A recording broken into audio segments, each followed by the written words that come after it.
Thank you. Historic levels of violence in Indianapolis. Last year, the city saw a record-breaking 271 homicides. An increase in violence has led to dramatic changes in the city's crime-fighting efforts. Over just the last few weeks, 35 new peacemakers started working to reduce violence. Fox 59's Jesse Wells has a comprehensive look at how that program will try and save lives. Here on Warren Avenue, the sale of a gun from the trunk of a car quickly turned into an attempted robbery and shooting in January 2017. You know, I was shot, and it was the closest that I had ever came to death. So for me, it was a chain breaker. Court records show Daniel Mallory recovered from his injuries and pleaded guilty to robbery before turning his life around and being hired as one of Indy's 35 new peacemakers. I was a part of the problem, and so now I want to be part of the solution. We're building trust and hope.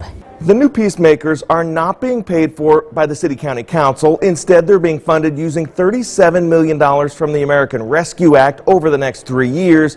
The job titles have been divided into 3 areas, including street-level violence interrupters, as well as outreach workers and long-term life coaches. Those are credible messengers, right? So those individuals have either lived the life or have been a part of that lifestyle before and that have reformed. The goal to have 50 peacemakers by the end of the year is a big change from 2018, when at this public safety walk, the mayor introduced the city's first 2 peacemakers. We had a very limited budget, so we had a very limited staff. Of course, even 3 years ago, the idea of peacemakers was nothing new.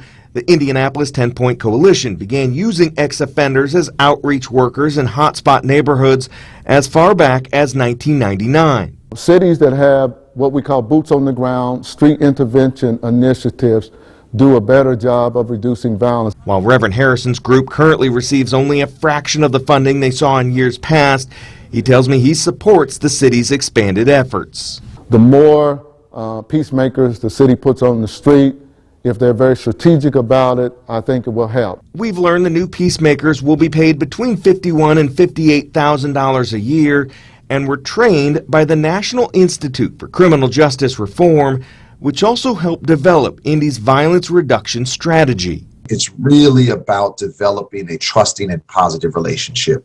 David Muhammad says his group analyzed every shooting in Indianapolis over 2 years to determine what caused the violence and identify those most in need of intervention. This is a data-driven approach to reduce gun violence, so really understanding why shootings occur. Using that data, but employing just a handful of peacemakers last year, the city claims they interrupted 773 acts of violence, stopping conflicts before they turned violent.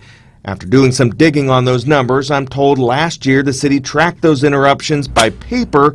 Moving forward, the city plans to release digital monthly summaries, but because each individual report contains sensitive information, they won't be publicly available, making it difficult to verify the exact count ourselves. You don't know if somebody's going to actually pull a trigger, and you don't know how many times they're going to pull that trigger. But we do know that we've engaged with those individuals and de-escalated the situation to where they didn't use a gun. Still, the city ended 2021 with a record 271 homicides and more than 700 non-fatal shootings. And everyone knows the success of the Peacemakers program will be judged on whether those numbers dramatically decrease over the next 3 years.